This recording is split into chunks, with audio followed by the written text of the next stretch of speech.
Hi, my name is Will Johnson. I'm actually living with a scar. My scar is breast cancer.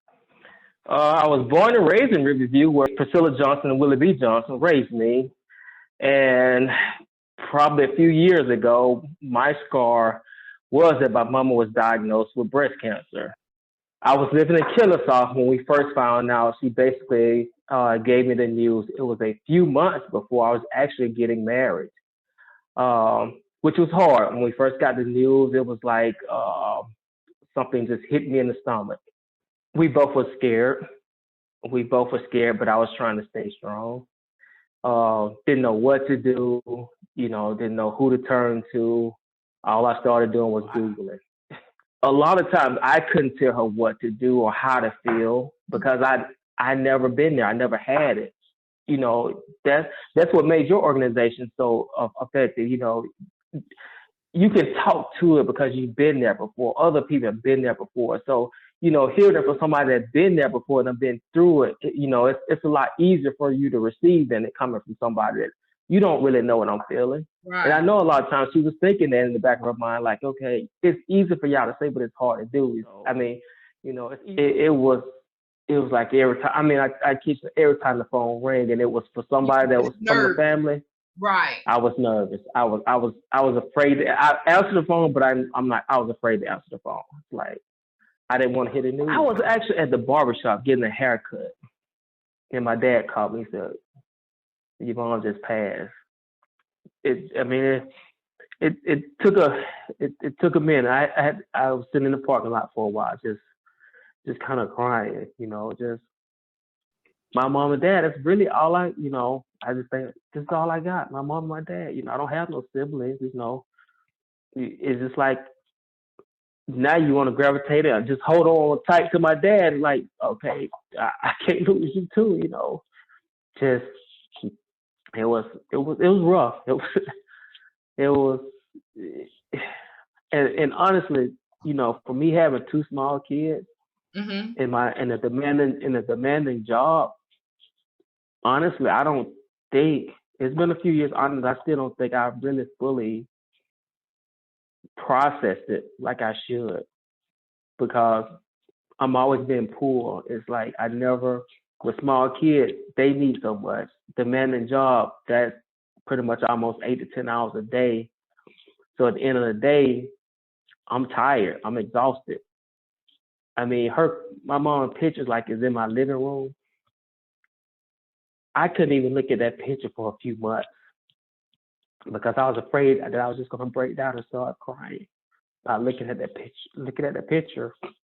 I mean, I would talk to her internally, but I couldn't look at the picture. I can now start talking about some of the past. You know, it took me a while to get there to start being able to even talk about some of the memories that I had with her. I would avoid those talking about memories. I would even avoid watching. I could be watching a movie and it's some my wife loves these Lifetime movies. We could be watching a Lifetime movie and come to find out somebody had breast cancer, some type of cancer. Oh, I had to get up and go. I couldn't watch that movie because it would take me back, and I didn't. I guess I was trying to avoid dealing with those pains. And so, like I said, some people have that quiet time, that downtime where they can just just get it on out their system. But when you pull in so many directions, you focus on what you're doing. So it's like, okay. Then when you sit down for a little while and have some quiet time, if you don't fall asleep and you start reminiscing, then then you can start processing some of the stuff. I think for me, like I said, being an only child, I've always learned dealt with stuff internally and by myself. And I think that's what frustrates my wife sometimes is that, boy, I need you to talk to me. I need you to talk to me. What you feeling? What's going on? But the thing is, she understands me though, so it's not she gonna beat me down before. She's like, oh, that's just who he is. He needs some time. He'll be all right. You know, she ain't gonna beat me up for knowing that I'm an only child and this is kind of how I It operate was sometimes. the part of letting her go and not being in suffering anymore. That's helping you to cope with your scar. I tell myself that. Hmm. Sometimes I accept it, and sometimes I Sometimes don't. you don't. Sometimes I still have that. Yeah, sometimes I still have that selfish nature in me. And like those last few days, just to see the amount of pain that she was in, and like I was telling you the other day, that's just selfish of me on my part to want to keep looking at her live like that, as opposed to her being in a better place.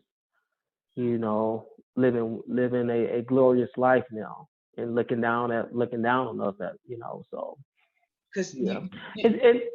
and and two, it took me a minute to get over being mad, Hmm.